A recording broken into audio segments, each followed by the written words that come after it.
अस्सलामुअलैकुम व्यूअर्स, कैसे हैं आप लोग। उम्मीद है अल्लाह पाक के फजलो करम से खैरियत से होंगे। व्यूअर्स, आज मैं हाज़िर हुआ हूँ एक नई वीडियो के साथ और इस वीडियो के अंदर मैं आपको बताऊँगा chapter number 10 properties of matter के बारे में। थोड़ा सा लेंदी चैप्टर है, तो उम्मीद है कि आपको इंशाल्लाह ये वीडियो ज़रूर पसंद आएगी। तो मेरे साथ जुड़े रहिए और इस वीडियो को आखिर तक देखिए और इस वीडियो को ज़्यादा से ज़्यादा शेयर करके दिए। तो चलिए बढ़ते हैं अपने टॉपिक की तरफ। व्यूवर्स, इसका जो पहला इंट्रोडक्शन वाला पैराग्राफ है यहाँ पर, ये आपके लिए काफ़ी ज़्यादा इंपॉर्टेंट है। ये पूरा होल यहाँ पर काफ़ी सारे पैराग्राफ हैं और ये आपके लिए काफ़ी ज़्यादा इंपॉर्टेंट है ऑब्जेक्टिव के पॉइंट ऑफ व्यू से, और इसके अंदर काफ़ी ज़्यादा इंपॉर्टेंट ऑब्जेक्टिव भी मौजूद हैं। तो अगर आप इसको कर लें तो ये आपका ऑब्जेक्टिव काफ़ी हद तक इसके अंदर से क्लियर हो सकता है। अब बढ़ते हैं इलास्टिसिटी की तरफ। इलास्टिसिटी दरअसल है क्या, मैं आपको इसकी डेफिनेशन बताता हूँ, आप लिख लीजिए। आप यहाँ से भी देख सकते हैं इसकी डेफिनेशन। तो चलिए यहाँ से पढ़ते हैं। There are particular substances which undergo the change in shape or size. Such change is called deformation. ये तो हो गई डिफॉर्मेशन की definition. When a force is applied to them and regain their original state after the removal of the force, such bodies are called elastic bodies, and this property possessed by them is called elasticity. आप ये भी लिख सकते हैं, rubber band जो होता है आप उसकी एग्जांपल भी दे सकते हैं कि उसके अंदर जो फोर्स पाई जाती है वो इलास्टिसिटी उसको हम कह सकते हैं, जो उसके अंदर चेंजेस आती हैं। अब एक और डेफिनेशन आप लिख सकते हैं, आप चाहें तो मैं आपको बताता हूँ। The property of solid that restore them back to their original state when external force ceases to act. तो आप ये भी इलास्टिसिटी की डेफिनेशन के अंदर लिख सकते हैं। स्टूडेंट्स, फिर आ जाते हैं मज़ीद आगे कि यहाँ पर दो चीज़ें गिवन है, स्ट्रेस और स्ट्रेन। ये भी काफ़ी ज़्यादा इंपॉर्टेंट है, स्ट्रेस और स्ट्रेन। और मैं चाहता हूँ कि आप इसको भी पढ़ लें एक मरतबा। ये भी आपके ऑब्जेक्टिव में आ सकता है और आता भी है, और ये आपके सब्जेक्टिव के हवाले से डेफिनेशंस के अंदर भी इम्पॉर्टेंट चीज़ है। अब पढ़ते हैं कि दरअसल स्ट्रेस और स्ट्रेन है क्या। ये मैं आपको शुरू से पढ़कर सुनाता हूँ, तभी आपको ये चीज़ समझ में आएगी। If a body is deformed and is kept in the state of equilibrium. Equilibrium हमने इसके पहले चैप्टर के अंदर पढ़ा था, जो इक्विलिब्रियम का चैप्टर था उसके अंदर, कि इक्विलिब्रियम दरअसल है क्या। यूनिफॉर्म मोशन से कोई बॉडी मूव करे या फिर स्टेट ऑफ रेस्ट में रहे, उसको हम इक्विलिब्रियम कहते हैं। फिर हमने स्टैटिक्स के बारे में पढ़ा था, वो सब आप जानते होंगे, मैंने आपको पिछली वीडियो के अंदर बताया था। The apparent force acting on a deformed body is the external applied force. To keep the body in equilibrium, the body must be acted upon by some force other than the external deforming force. This internal force arising from the deformation of the body and acting per unit area of the body is called stress. अब मैं इसकी आपको simple definition बताऊंगा जब तक हम आगे पढ़ते हैं।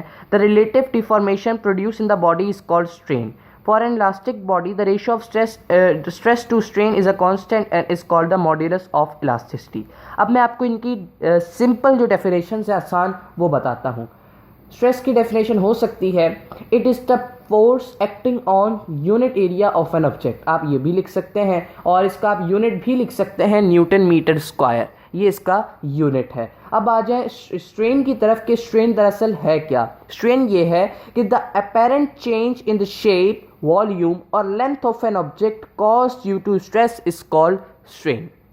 सिंपल। और इसका यूनिट आप लिखेंगे इसका दरअसल, लेकिन इसका कोई यूनिट नहीं है, तो आप यूनिट के अंदर लिख सकते हैं स्ट्रेस जो है, स्ट्रेन जो है इसका कोई यूनिट नहीं है। और स्ट्रेस की डेफिनेशन के अंदर उसके यूनिट में आप लिख सकते हैं कि उसका यूनिट है न्यूटन मीटर स्क्वायर। अब स्टूडेंट्स, इसकी कुछ टाइप्स भी आप लिख सकते हैं स्ट्रेन की। दरअसल स्ट्रेन की हमारे पास 3 टाइप्स हैं, लॉन्गिट्यूडनल स्ट्रेन, वॉल्यूमेट्रिक स्ट्रेन और सुपरफिशियल स्ट्रेन।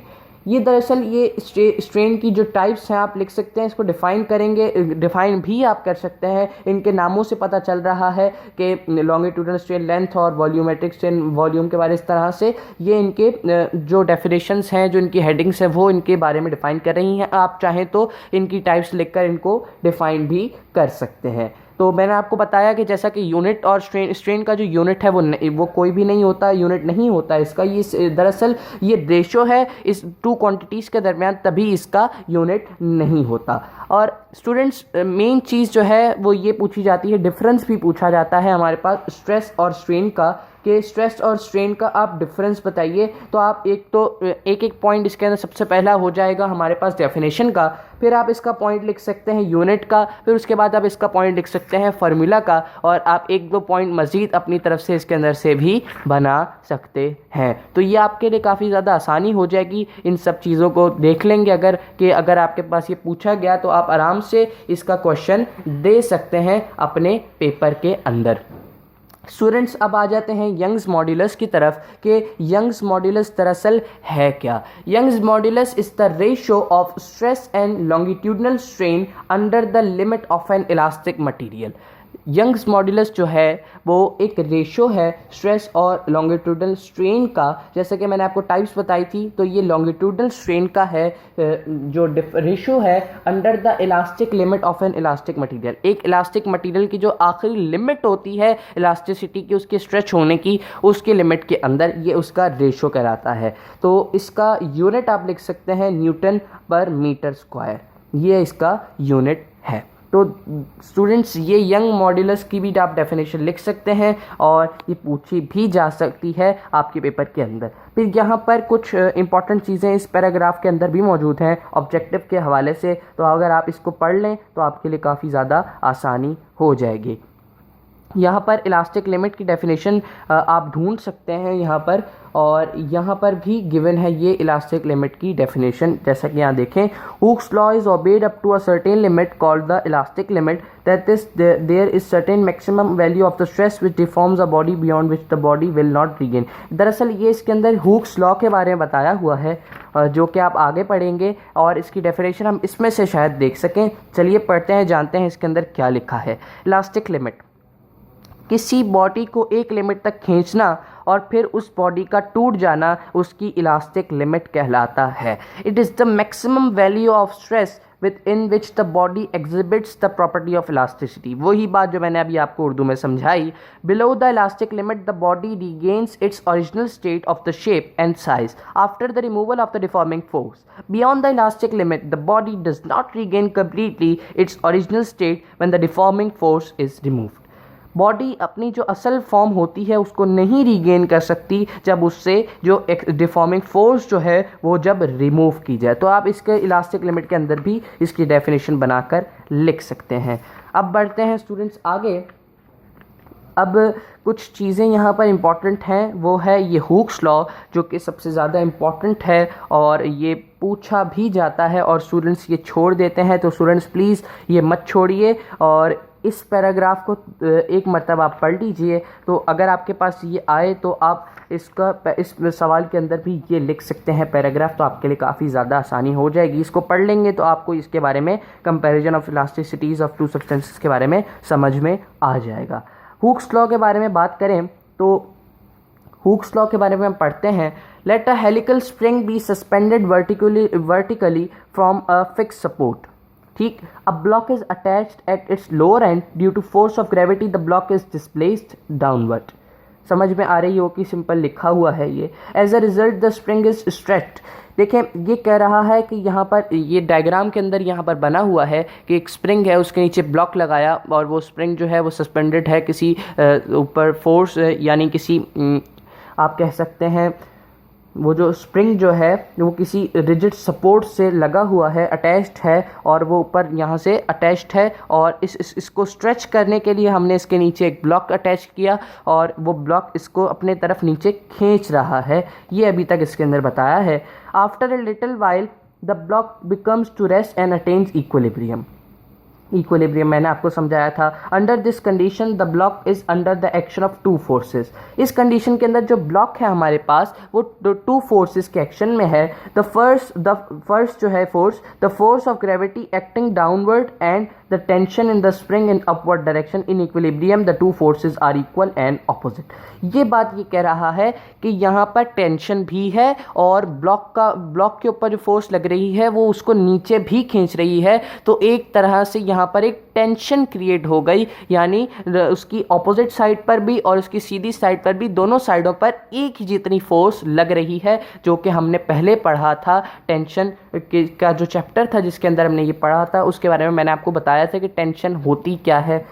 तो ये वही बात आ गई यहाँ पर कि tension is proportional to extension. ये बात यहाँ पर हमें हुक्स ने समझाई है कि टेंशन जो है वो दरअसल प्रोपोर्शनल है किसके, एक्सटेंशन के। तो आप ये लिख सकते हैं यहाँ पर, थोड़ा सा इसमें से अगर लिखते हैं, ये इसको डिफाइन किया है, अगर आप ओन वर्डिंग में भी लिख सकते हैं, इसके अंदर आसान है, और ये थोड़े से इसके स्टेप्स लिख दें तो ये आपका हुक्स लॉ का क्वेश्चन भी कंप्लीट हो सकता है। अब स्टूडेंट्स आगे बढ़ते हैं हम प्रेशर की तरफ कि दरअसल प्रेशर है क्या। प्रेशर ये है, इसको आप पढ़ सकते हैं अपने ऑब्जेक्टिव के हवाले से, मैं आपको सिंपल गाइड कर देता हूँ कि प्रेशर ये है, आप इसकी डेफिनेशन लिख सकते हैं कि pressure is the force per unit area. आप इसके फार्मूला में लिख सकते हैं F/A, और इसका जो यूनिट है प्रेशर का वो होता है पास्कल। इसको रिप्रेजेंट करते हैं हम P से, पैस्कल या पास्कल आप इसको कह सकते हैं, और इसको हम PA से डिनोट करते हैं, रिप्रेजेंट करते हैं। ठीक, तो अब इसके मुतालिक एक लॉ भी मशहूर है, हम वो भी पढ़ेंगे कि वो है क्या। पास्कल्स लॉ जो है वो दरअसल है क्या, यहाँ पर आगे शायद मौजूद हो, तो आगे चलते हैं। ये रहा, ये मैं आपको बताऊंगा कि दरअसल पास्कल्स लॉ जो है वो है क्या। आप इसके अंदर से डेफिनेशन देखकर भी लिख सकते हैं, जो मैंने आपको बताया वो भी लिख सकते हैं, और इसको मज़ीद पढ़ना चाहें तो आप ऑब्जेक्टिव के लिए पढ़ सकते हैं। फिर ये पैराग्राफ जो है एटमॉस्फेरिक प्रेशर का, ये भी आपके लिए इम्पॉर्टेंट है ऑब्जेक्टिव के हवाले से, और इसके अंदर से आप डेफिनेशन भी लिख सकते हैं। The pressure exerted by the weight of the atmosphere on the surface of the earth is called atmospheric pressure. Simple आप इसकी डेफिनेशन भी लिख सकते हैं। फिर यहाँ पर कुछ इसकी डिमॉन्स्ट्रेशन दी गई है, इसकी कुछ एग्जांपल्स के तौर पर, तो आप इनमें से भी लिख सकते हैं, आपको जो आसान लगे। और अगर आप चाहते हैं कि ये मैं आपको समझाऊँ तो आप मुझे कमेंट में बता सकते हैं, इनको मैं इंशाल्लाह आपको ज़रूर समझाऊँगा। वैसे अगर आप एक मरतबा इनको पढ़ेंगे तो आपके लिए आसानी हो जाएगी। ये ऑब्जेक्टिव भी इनमें से कुछ बन सकता है, इसमें है कुछ इंपॉर्टेंट चीज़ें, और इसको आप सिंपल पढ़ेंगे तो आपके लिए आसानी हो जाएगी, आप आराम से इसको समझ लेंगे। अब बढ़ते हैं आगे पास्कल्स लॉ की तरफ कि दरअसल पास्कल्स लॉ है क्या।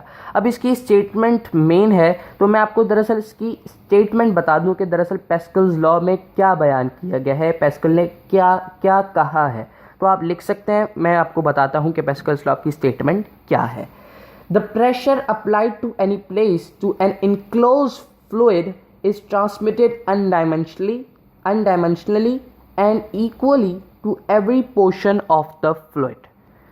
ये कह रहा है कि जो प्रेशर अप्लाइड हुआ है किसी प्लेस पर, किसी इंक्लोज फ्लूइड पर, देखिए ये इंक्लोज्ड है यानी दबा हुआ है और हर तरफ से इसका कोई एंड नहीं, बंद है सारे एंड, और अनडायमेंशनली कोई डायमेंशन भी नहीं है, और इक्वली सब तरफ से इक्वली, तो to every portion of the fluid, यानी हर फ्लूइड के हर पोर्शन की तरफ जो भी ये पोर्शंस हैं इनके ऊपर जो प्रेशर लग रहा है, इसके बारे में इस स्टेटमेंट के अंदर पास्कल ने बताया है। हम इसको मजीद पढ़ते हैं आगे समझने के लिए।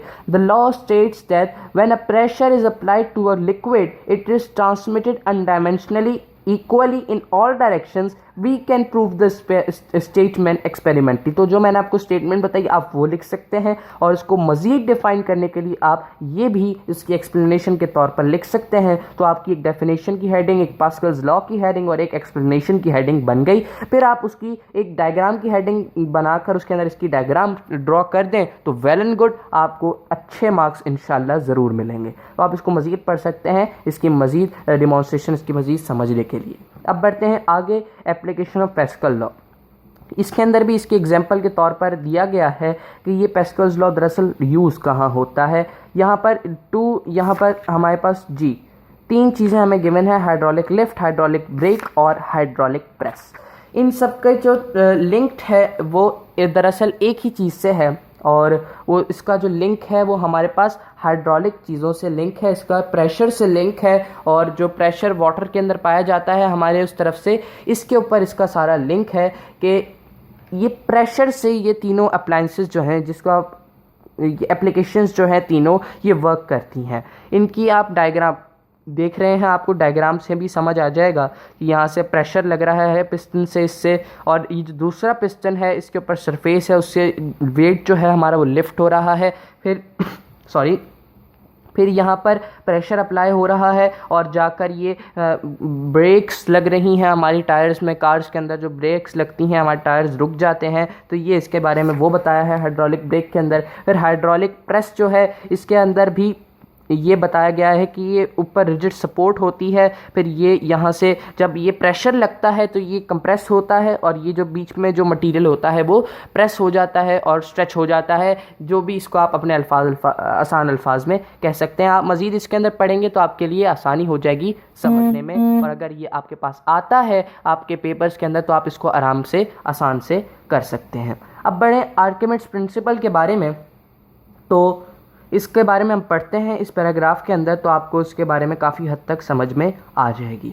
ठीक, तो इसकी स्टेटमेंट भी यहाँ पर गिवन है, आप स्टेटमेंट की हेडिंग डालकर ये भी लिख सकते हैं और इसकी एग्जांपल भी यहाँ से लेकर लिख सकते हैं। हम मेन ये पढ़ते हैं फिर हम आगे चलते हैं। Archimedes principle. Perhaps you might have seen the ships made of iron with their masses in tons floating on the surface of water in oceans, and seas in the needles also made of iron with their masses in grams and milligrams sinking in water. It is very surprising that a heavy body floats and a light body sinks. This means that for floating or sinking of a body, it is not its mass which is important. It is something else which is important. ये कह रहा है कि आपने देखा है कि कभी कभार लाइट चीज़ें हम डालते हैं वाटर के अंदर तो वो सिंक कर जाती हैं, डूब जाती हैं, जबकि हैवी बोट्स, हैवी शिप्स, बड़ी बड़ी कंटेनर्स जो होते हैं वो कंटेनर्स वाली जो बोट्स, बड़ी जो शिप्स होती हैं, जायंट जो होती हैं बड़ी सी, वो फ्लोट कर रही होती हैं। तो इसकी क्या वजह है? तो वो कह रहा है वजह तो हम जानते हैं, लेकिन ये बात क्लियर हो गई कि मास जो होता है किसी चीज़ का वो उसके फ्लोटिंग से और सिंकिंग से उसका कोई डिपेंडेंट नहीं होता, और क्यों उसकी जो फ्लोट होना और उसका फ्लोट करना, उसका सिंक करना मास से रिलेट नहीं करता। इसका सिंपल मतलब ये है। The secret of the so called unlogical behaviour of floating and sinking bodies was made out in 300 BC by a Greek scientist Archimedes. अब ये जो प्रिंसिपल है ये आर्किमिड्स ने दिया था, तो उसके नाम से ही ये मशहूर हो गया आर्किमिड्स प्रिंसिपल। और ये जो unlogical behaviour of floating and sinking के बारे में जो ये सब चीज़ें हैं तो ये हमें आर्किमिड्स ने बताई थी। He discovered a principle regarding the floating और sinking of a body. Here we give the statement of Archimedes principle. तो आप ये स्टेटमेंट उसके अंदर लिख सकते हैं। तो इससे क्या होगा, आप आराम से अपने पेपर्स के अंदर आर्किमिड्स प्रिंसिपल अगर आपके पास क्वेश्चन आता है तो आप उसकी इसका थोड़ा सा रिव्यू दे दें खुद ओन वर्डिंग के अंदर, फिर इसकी स्टेटमेंट लिख दें, इसकी एग्जाम्पल लिख दें और आपका क्वेश्चन कंप्लीट। तो इस तरह से अगर आप करते जाएंगे तो आपके लिए काफ़ी ज़्यादा आसानी हो जाएगी। अब बात करें कि दरअसल ये बोयेंसी जो है, बोयेंसी और लॉ ऑफ फ्लोटेशन, ये दरअसल है क्या, और स्टूडेंट्स इसको भी छोड़ देते हैं, नज़रअंदाज कर देते हैं। ये इतना इम्पोर्टेंट इस हवाले से नहीं है, लेकिन ये पूछा जा सकता है। तो आपके लिए बेहतर ये है कि आप एक नज़र इसको देख लें कि बोयेंसी जो है ये है क्या। हम पढ़ते हैं इसके अंदर, यहाँ पर आप अगर चाहें तो एक नज़र हम समरी में भी देख लें कि अगर इसकी डेफिनेशन मौजूद है आसान, तो आप वहाँ से भी पढ़ सकते हैं। बोयेंट फोर्स यहाँ पर गिवन है, तो आप यहाँ से भी इसको एक नज़र देख सकते हैं। अब यहाँ पर लॉ ऑफ फ्लोटेशन के बारे में मैं आपको कुछ मेन चीज़ें बता दूँ कि लॉ ऑफ फ्लोटेशन ये है कि कोई चीज़ वाटर के ऊपर फ्लोट करे और सिंक ना करे बल्कि फ़्लोट करे, ऊपर आ जाए, तो ये जो लॉ है इसको हम कहते हैं लॉ ऑफ फ्लोटेशन। सिंपल, आप इसको मज़ीद पढ़ सकते हैं यहाँ पर और इसकी डेफिनेशन क्रिएट कर सकते हैं। और यहाँ पर बोयेंट फोर्स जो मैंने आपको आगे पढ़ाया वो यहाँ पर मौजूद है। तो इसका मतलब ये हुआ कि बोयेंसी और बोयेंट फोर्स का आपस में रिलेशन है। तो अब पढ़ते हैं इनका क्या रिलेशन है और ये क्या है कि बोयेंसी दरअसल है क्या। सिंपल, अब पढ़ते हैं इसको, इसके बारे में क्या लिखा है।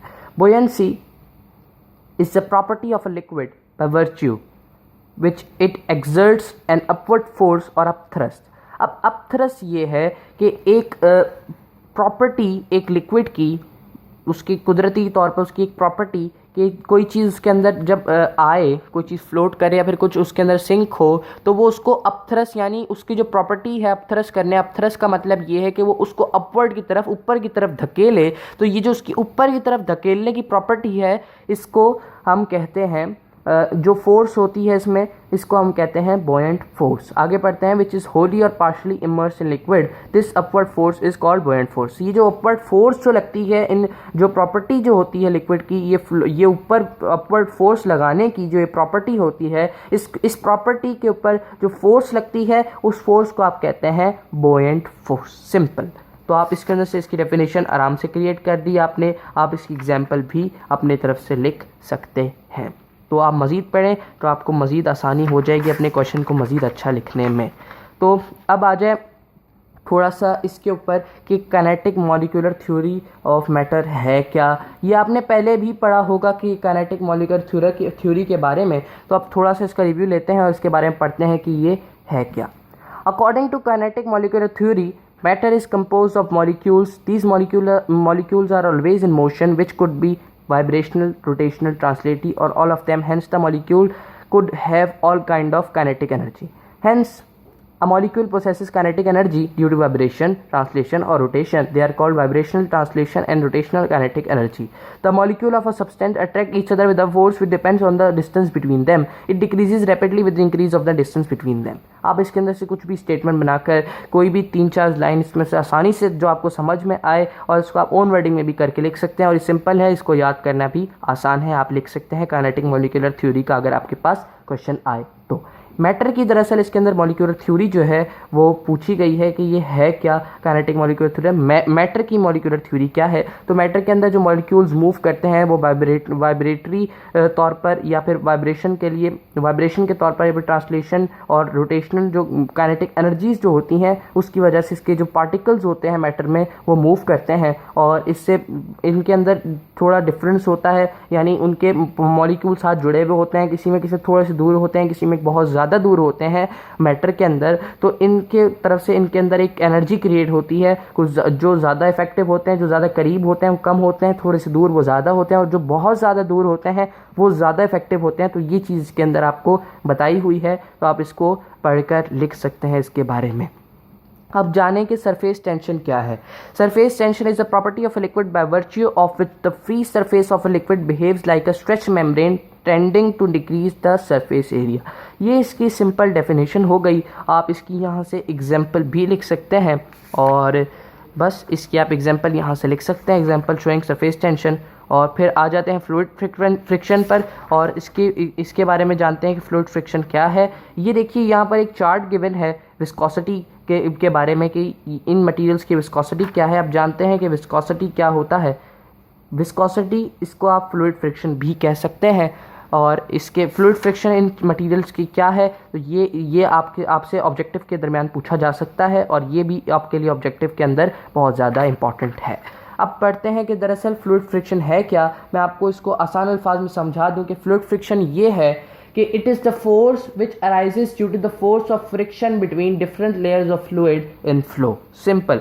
आप इसकी ये डेफिनेशन लिख सकते हैं। ये कुछ स्टेप्स हों, अगर आप ये लिखना चाहें तो आप ये भी लिख सकते हैं। इसके बारे में पढ़कर थोड़ी सी लाइंस लिख दें, इसकी एंडिंग लाइन लिख दें, तो इस तरह से आपका ये क्वेश्चन भी कंप्लीट हो जाएगा। यहाँ पर आप अगर देखना चाहते हैं आसान डेफिनेशन के लिए समझने के लिए, तो आप यहाँ पर भी देख सकते हैं। चैप्टर के एंड में समरी जो है, इससे क्या होगा कि आपकी एक डेफिनेशन प्रॉपर क्रिएट होगी, और आप इसके अंदर मजीद एडिशन करके एग्जाम्पल्स ऐड करके तो आप इसको एक अच्छा क्वेश्चन, एक अच्छी डेफिनेशन बना सकते हैं। फिर ऑब्जेक्टिव के लिए आप इसके पीछे जो यहाँ पर MCQs और फिल इन द ब्लैंक्स हैं इनको भी देख सकते हैं। तो इस तरह से आपका ऑब्जेक्टिव का एरिया भी इस चैप्टर के लिए कवर अप हो जाएगा। मुझे उम्मीद है कि आपको मेरी ये वीडियो अच्छी लगी होगी। इस वीडियो को ज़्यादा से ज़्यादा शेयर कीजिए, लाइक कीजिए, और कमेंट में बताइए कि आपको क्या चीज़ समझनी है, आपको क्या न्यूमेरिकल समझने हैं। तो इंशाल्लाह मैं आपको ज़रूर समझाऊँगा, आपको गाइडेंस दूँगा। अपना बहुत सारा ख्याल रखिए, मुझे अपनी दुआओं में याद रखिए, और इस वीडियो को ज़्यादा से ज़्यादा शेयर कीजिए। अल्लाह हाफिज़।